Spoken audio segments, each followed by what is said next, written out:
For the past 600 hours, I've been building bases in Dune Awakening. I've built probably 16, maybe 17 bases, I can't recall. I've probably posted about 14 of them on my channel. And it started off by me building a smaller base for myself, like an end-game base, and somebody contacted me asking me to build a base for them. And this is the base that I've built, my first commission. And the thing is that I found myself in such a unique position where, I'm trying to build bases for other people rather than myself. And for myself, probably wouldn't have such a high standard, but in me being kind of obsessed and a bit stressed out trying to satisfy another person that's actually paying me to design a base for them, I've tried to push each build to the limit of my imagination and my ability at that point of time. If you look at all the bases that I've built, about 1/3 of them, so the last third of the bases that I've built, are basically maxed out on pieces, the territory, and just my absolute biggest badass base I could build. As a matter of fact, my latest builds basically were reaching the limits where I had to kind of roll back my creativity and the detail that I would like to put into the base. I couldn't because I'm just running out of pieces to put into it. Anyways, my goal with this video is to teach you absolute everything I know, from the very basics to my thought process that goes into designing and building absolute epic bases in this game. And hopefully, no matter what your experience level is in building bases and Dune Awakening, you'll get something out of it. Also, a large portion of this tutorial is an example base that I'm building that you can recreate on your own server that's probably going to fit the needs of most people playing this game, since you can fit a carrier ornithopter into it. And now, since we got the intro out of the way, let's talk about where should you build your base. I really think it comes down to 2 points to consider. Number one is the aesthetic part of it. Like, where do you think the base would really look cool at? And that could be on top of the mountain, off the cliff, whatever it might be. What you're looking at the terrain, when you're looking at the terrain, where do you think the base is going to look really cool at being at? And you have like a picture in your head of what the base should look like. And the second thing you need to consider is convenience. Is it close to the world map, or are you close enough for it not to cause you frustration in the long term? Or does it have the resources that you need close by, or is it close enough for you to not really be bothered by it? But you can obviously move later, but once you put in a lot of work into building a base, you kind of want to figure out the area where you're going to stay. And most of the time when I've built endgame bases, those were up north. Not in the Mesa Tyrell area because it didn't contain aluminum, but I still built a couple of bases in that area. But mainly it's like, where's the aluminum? Because when it comes to the Haga Basin or Haga Basin area, that's the top resource that you have in that region. So aluminum, yeah, that's, as long as it has aluminum, that's where you are. And then typically talking about like the cliff edge that overlooks like Mesa Tyrell and the vast Vermilius Gap or whatever, like the open desert where the worm is at. Like when you're off the cliff, it has probably the most epic visuals of the worm coming up and the spice exploding and all that stuff. But what I think really matters is that whether you think that the base looks cool in that area and you're okay with it being far enough or in the area where it is, basically. Does that really irritate you that you have to drive that far to get the resources or fly to get to the edge of the map? If you're okay with that, that's fine. And as long as the base looks cool, I think those are the 2 things you need to consider. And real quick about the sub-fiefs. You have the regular sub-fief that you get in the very beginning of the game. It's roughly a 6.5 by 6.5 cube. By 6.5 I mean like 6.5 floors, 6.5 walls high. But then you have the advanced sub-fief, which is roughly like a 10 by 10 cube, and only with the advanced sub-fief are you able to use staking units, which expands the area that you are able to build it. But here's the important thing that I should say about the Sub-fief. Don't think that when you start building your base that your Sub-fief is final. And what I mean is that, let's say your base needs to be extended a certain way, or it's angled a certain way, but the territory that you've staken or that you've claimed does not match your base. You can delete the Sub-fief. Literally, I've done that at the very end of my building progression for a certain base. I deleted it and had to restake it from the very start. By restaking me, I placed a new Sub-fief and put new staking units. And the cool thing about the staking units is you can actually reuse them. What you do is you wait for the timer to run out until you have like the 1 second and then 0, 0, 0, whatever it is, and then you have like the 4 lines, and you just hold down the button to pick up the Sub-fief, and you pick it up, and it still works as of recording this video, and you can reuse the same staking unit over and over again. And one more thing I wanted to add is that when you place your Sub-fief, you're claiming areas not only going up but also going down. As you see me here placing 1, 2, 3, 4, 5, at least like 5. 1, 2, 3, 4, 5, 6, I think. So like 6 walls high from the Sub-fief.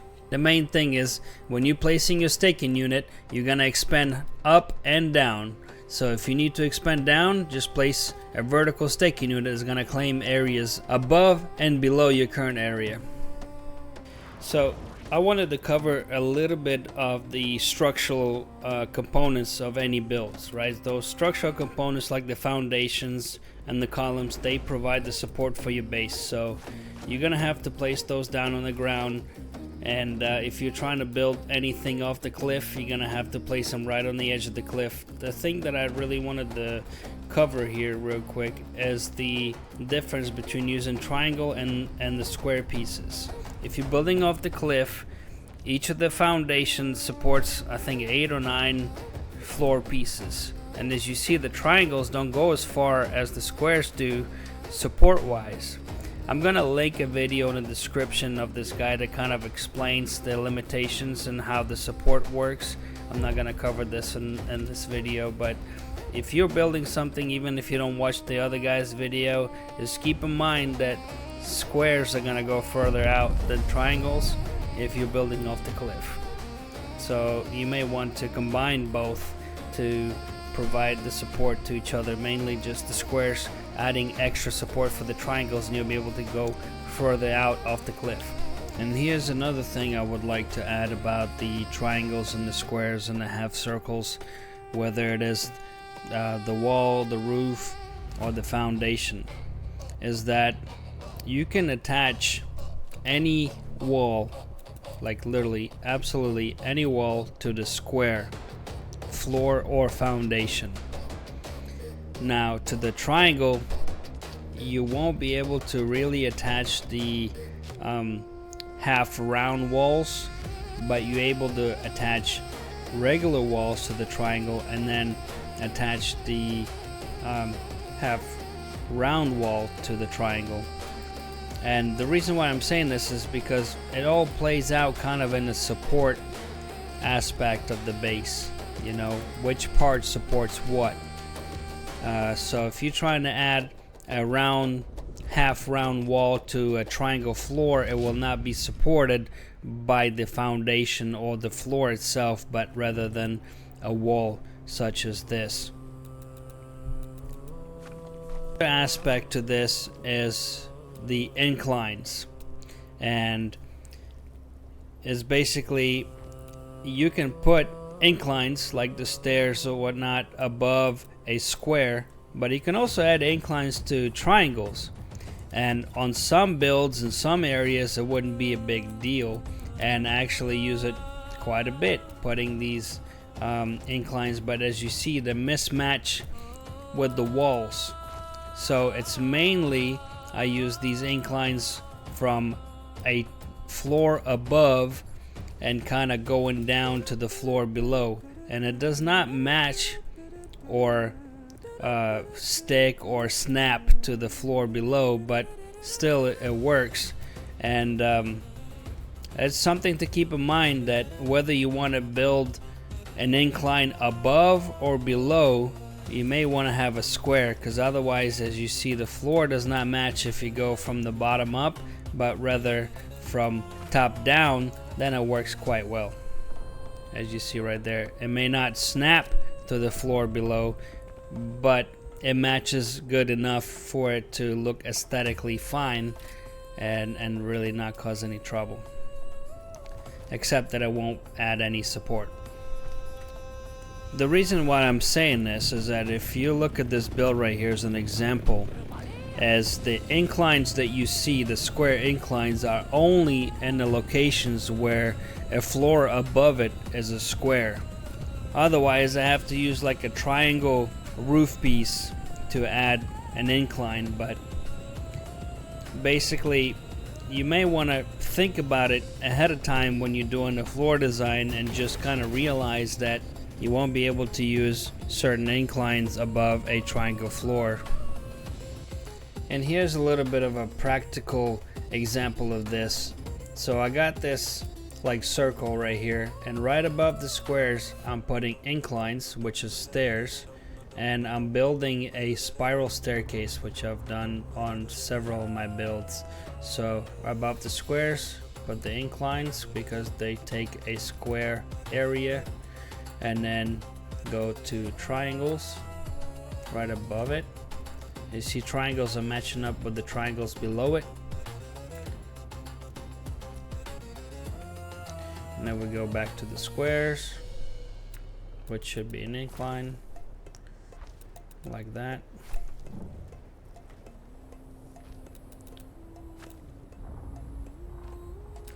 There you go, and then you're building a spiral staircase. So as long as you follow this very simple rule that I've followed myself for a long time, and you know, I've gotten more advanced since, but you know, to keep it simple, squares above the squares, triangles above the triangles, or above or below I should say, and you shouldn't have any issues.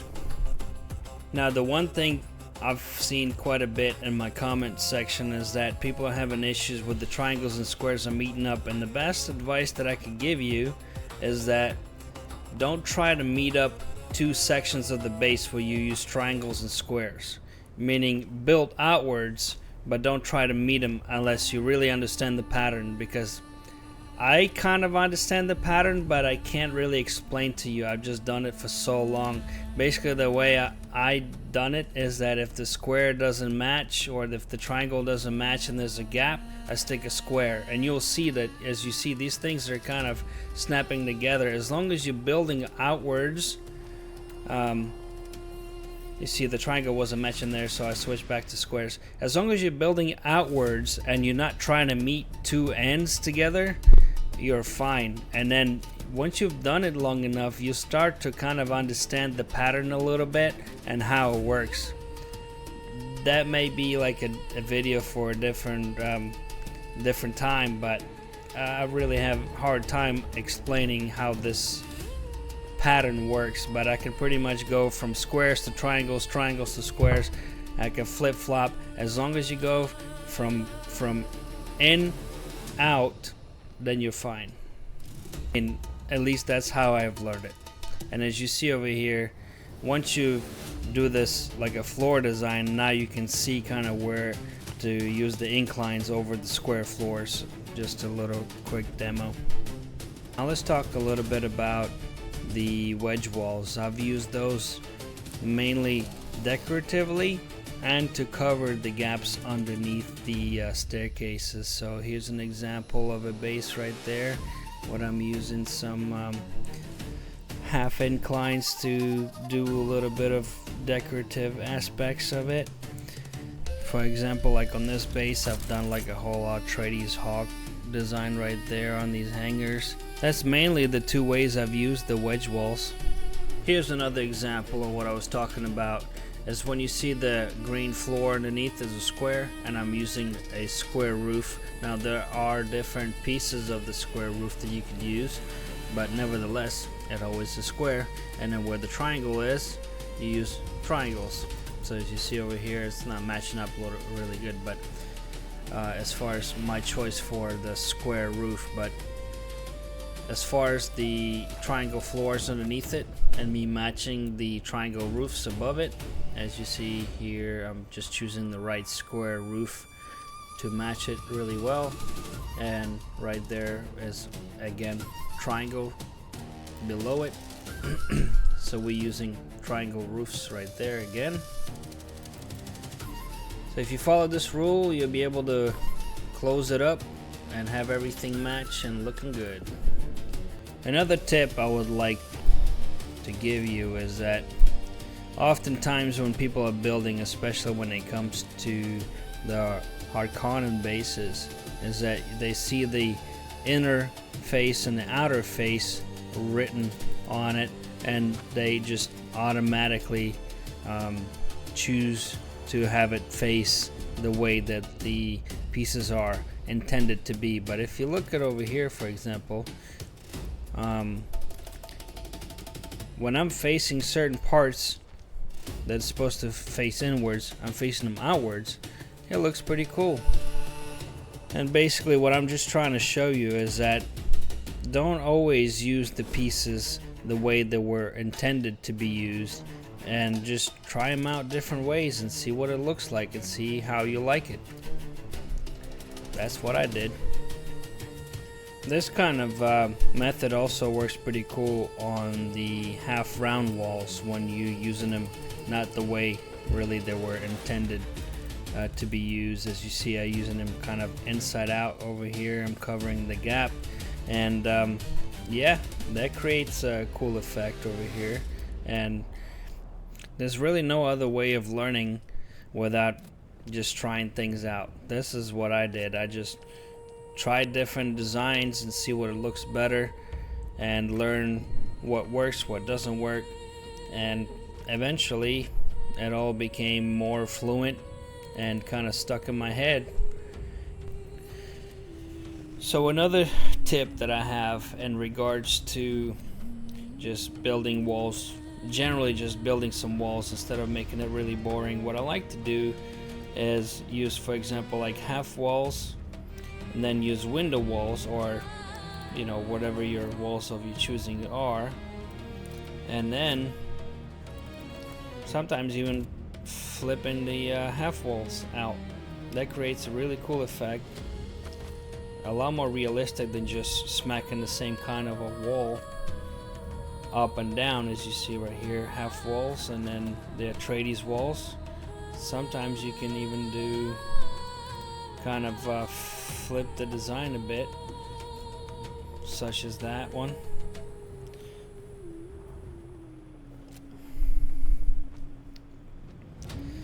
And sometimes you can extend it over, for example, and then put a window right there.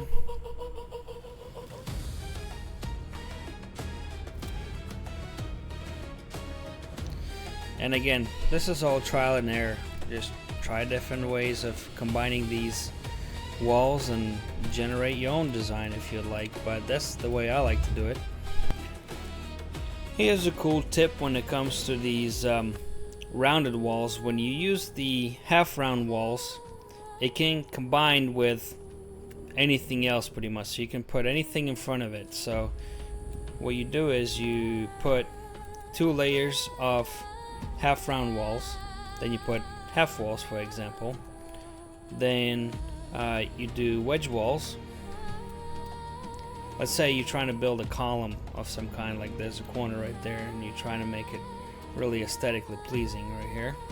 You do the same thing at the top, such as that, and look at that. That gives it far more depth to that corner than otherwise you would have had if you just build regular flat walls.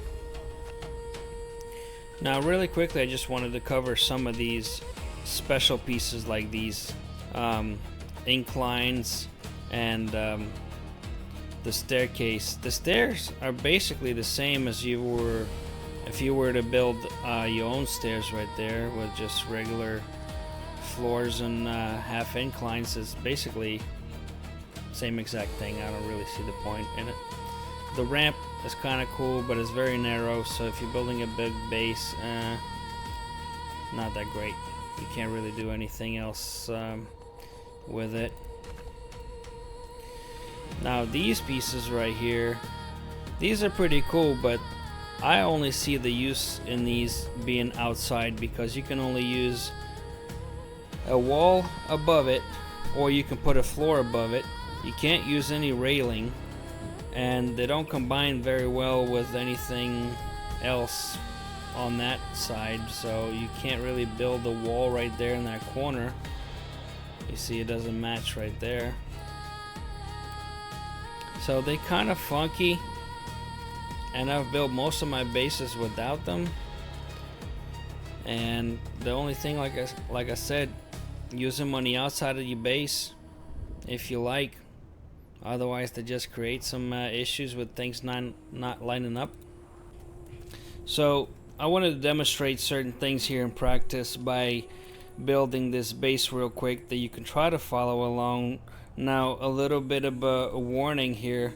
There's certain things that I've built and then I end up changing later. So please don't get frustrated if I built something and then end up deleting it and rebuilding it a slightly different way. That's just the normal process of building bases. Now, what you need to build this is 1 advanced sub-fief and 3 staking units to build a 2x2 area to build the base. Now I'm just doing a 6x8 floor right here, so 8 floors long, 6 wide, and that's in order to fit a carrier in that area.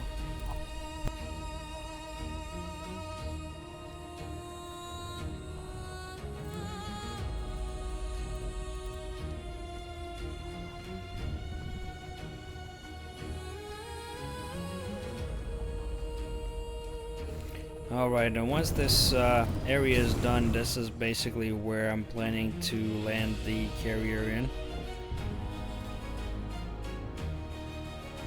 And what I want to do is build a set of walls around it right there, and at some point I'll build some stairs right there as well.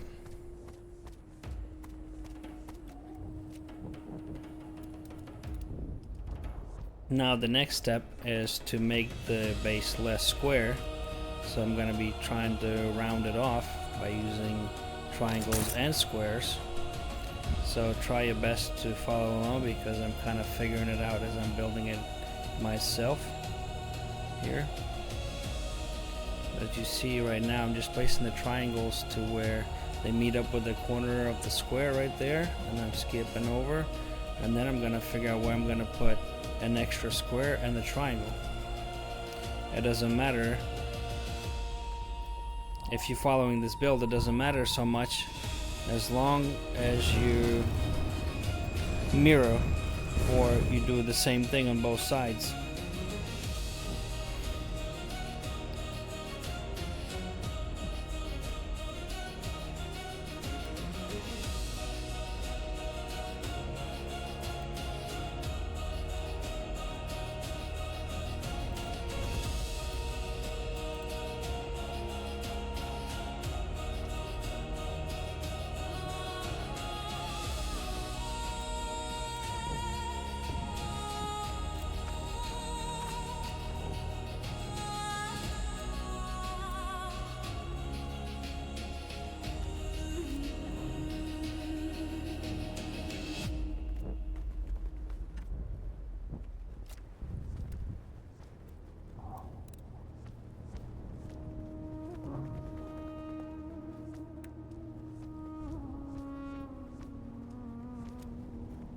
So at this point, the main advice that I can give you is that when you see a triangle, you're putting a square in front of it.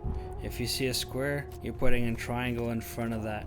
But you also need the triangle to be over just at an angle of the square, meaning it needs to meet at the corner of the square and then be a little bit facing outwards. And you see over here, I'm going pretty quick because, like I said, I'm very familiar now with this pattern. I've done it long enough.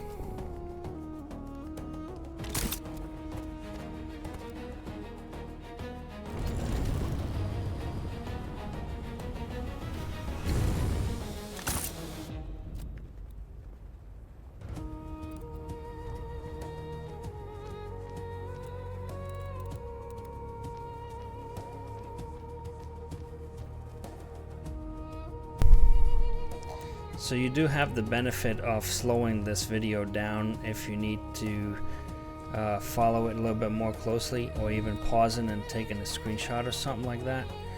Otherwise, yeah, it's going fairly quickly.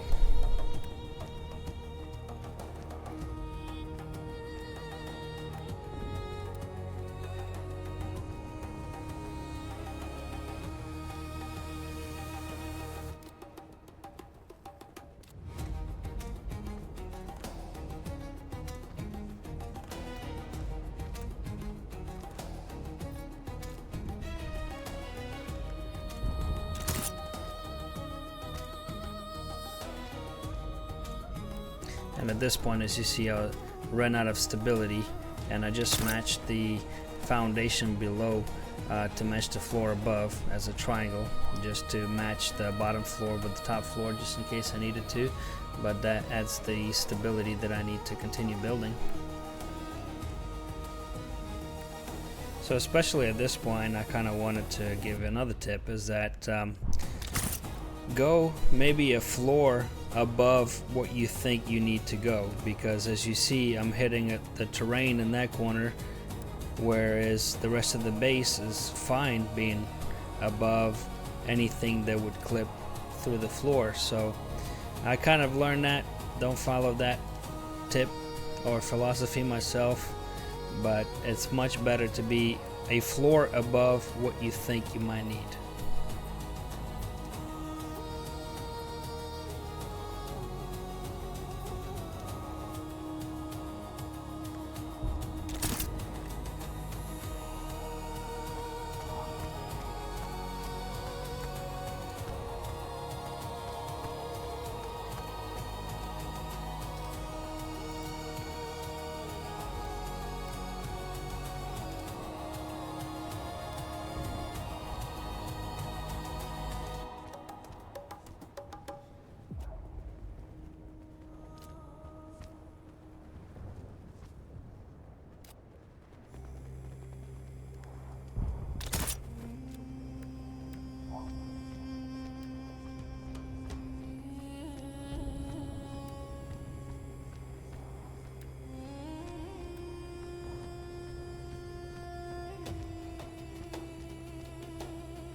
So as you see, the base is becoming a lot more rounder, but I decided to go one more layer.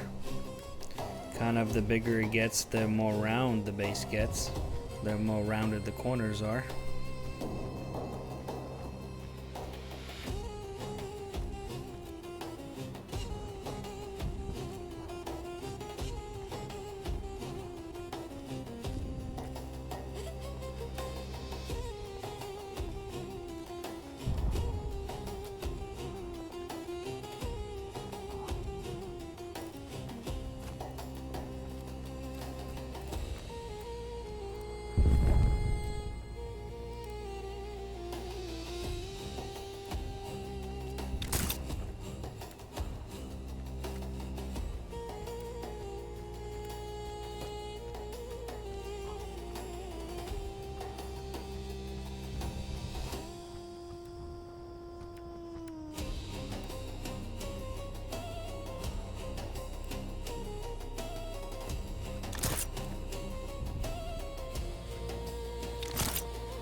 So this is the spot where I decided to build the staircase over here.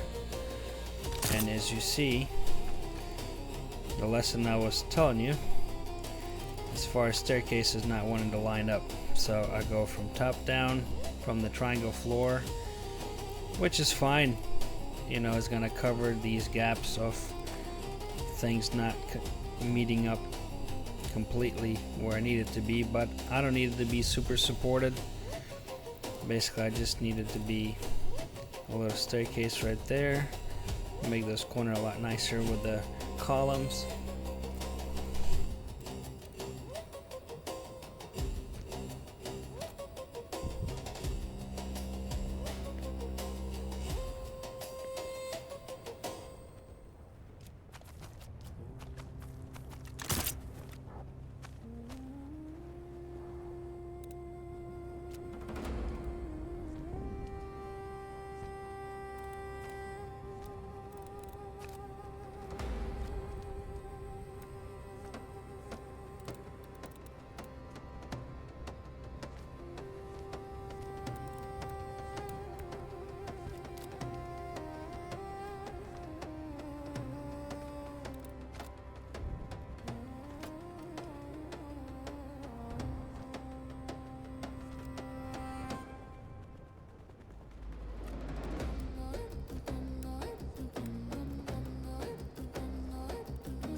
Here's another quick tip, is that you can use these doors as a archway, sorta, if you disable the automatic lock on them.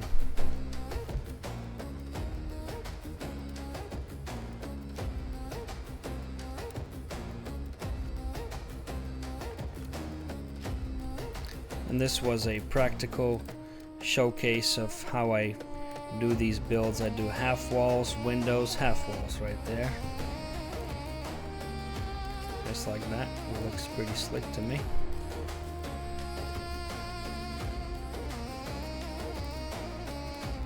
Now also sometimes making your own large windows is better than using the walled windows.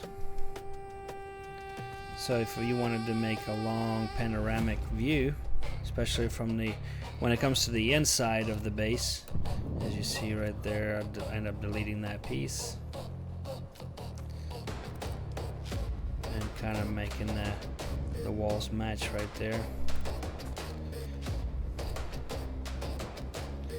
That creates a very large window.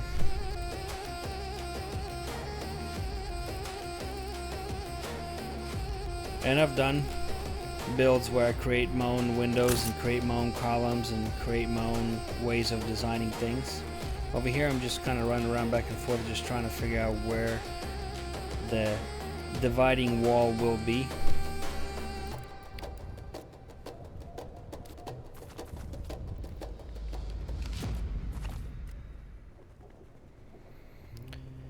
And like I've said before, when you see me deleting things and then changing my mind and going back and forth, that's just part of the build. That's the reason why I don't record the entire build.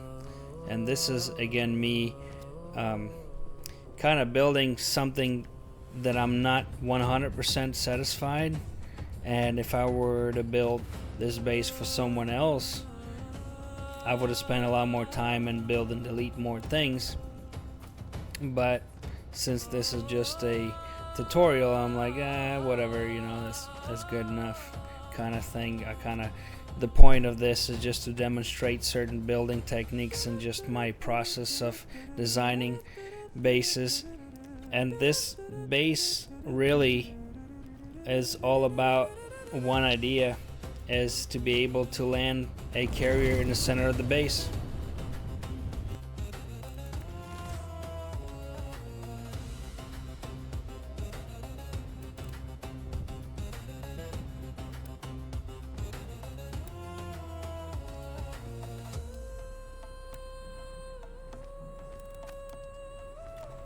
But this is another good example of how I use the wedge walls right here to, you know, to decorate certain entrances and whatnot.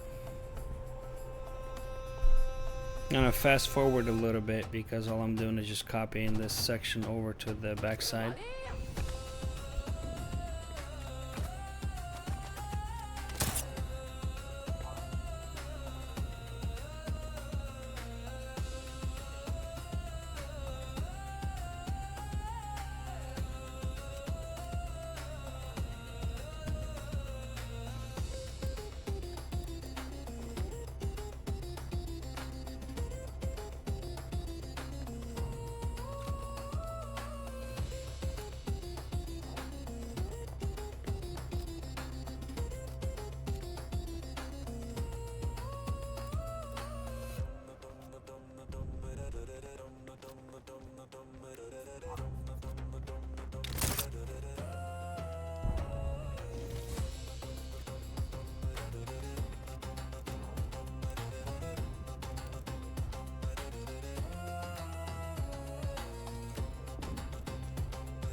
So another quick tip is that when you have these long, large walls going high up or down, you can break it up by adding a roof line, as you see me doing right here.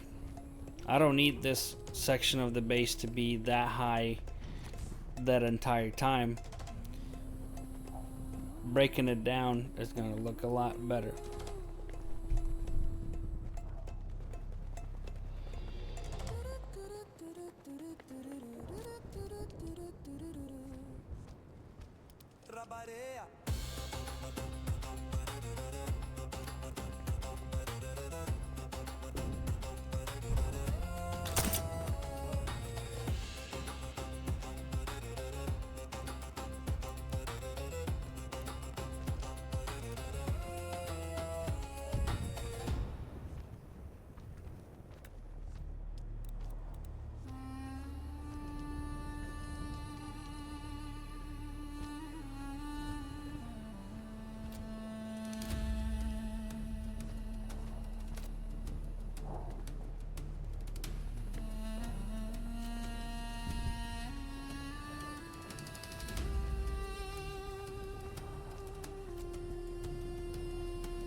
So this is the side that I decided to do the front entrance at,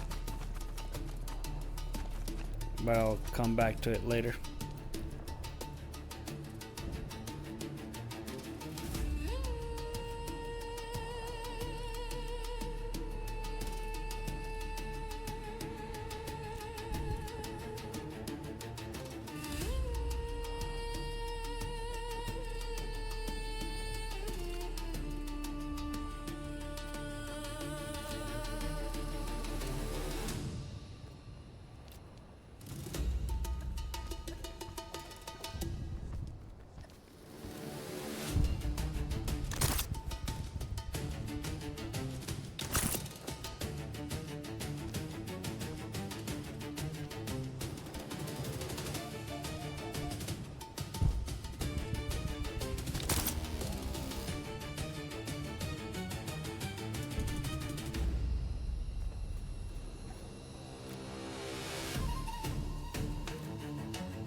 So by using these inclines, you can create this like radiator sort of look to it. There's a way where you can combine them where they only half a wall apart right there. You can either use half walls in the back side of it, or if you want these this radiator thing to be visible from the inside, where you don't want to have a wall on the back side of it, you can use a wedge walls. But what you got to do is alternate them, so they're gonna be different height on different sides. So on one side you saw a full wall and then a wedge wall. On the other side you had a wall and a half wall and then a wedge, and then you kind of keep swapping back and forth. So essentially one side supporting one end or one of them, and the other side supporting the other incline. So you see that creates like a window with the light coming through.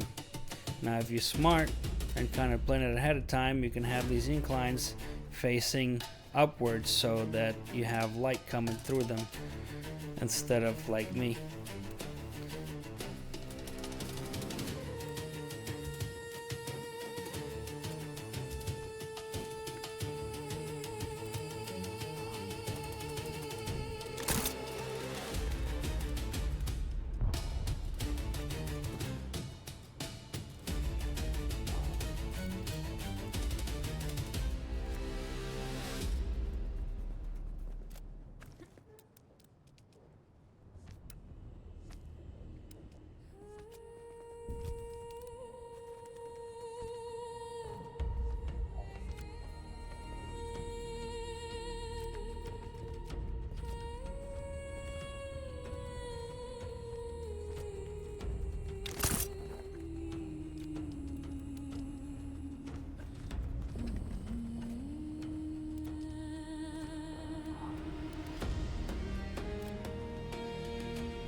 And here's also another tip that you can see in his build, is that I'm creating like a roof line where the roof is not flat. If you're looking at the side of the base and you have a flat line, but rather I'm creating a slope on each side of the base.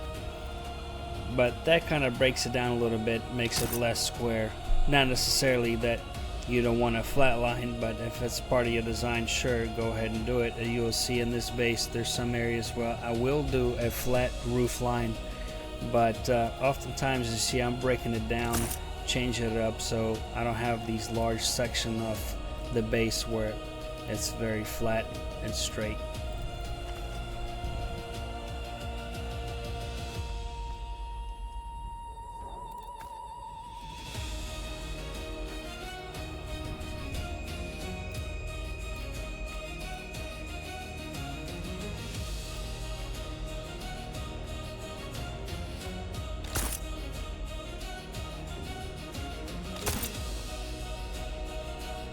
What you see me doing right there is exactly what I was talking about. I'm looking down to see what's below the area that I'm building a roof above, whether it's a square or a triangle.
Sector weather alert. A large sandstorm approaching.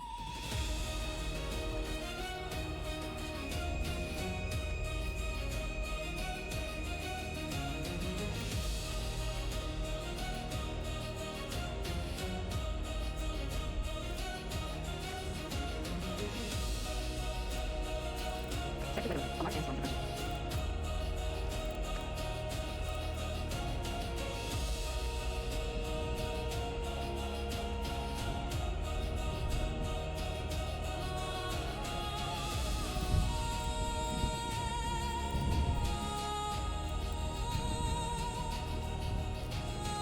Sector weather alert. A large sandstorm approaching.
So I feel like somehow I lost the footage that shows how I finished the roof and did the staircase. The staircase, again, using the same technique I was describing, to where starting it from the top and going down to the bottom where it doesn't really line up for support wise, but it doesn't matter.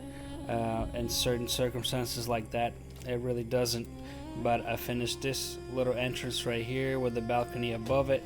If you guys like this concept and you like this build, I can probably refine it once I actually move to the permanent server, once they add the whole base backup tool.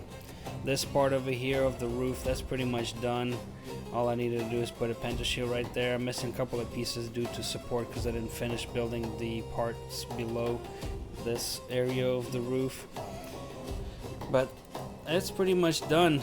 This is kind of the reason why I don't record base building, because I'm kind of all over the place, honestly, and it's difficult to keep track. I'm planning to do a step-by-step base build, but that's gonna have to be a special designed base. I have no idea how I'm gonna do a step-by-step. Like I said, it has to be a pre-built and kind of like a practice thing where I memorize it back, you know, forward and back to do it that way. But thanks for watching. Hopefully this helps you.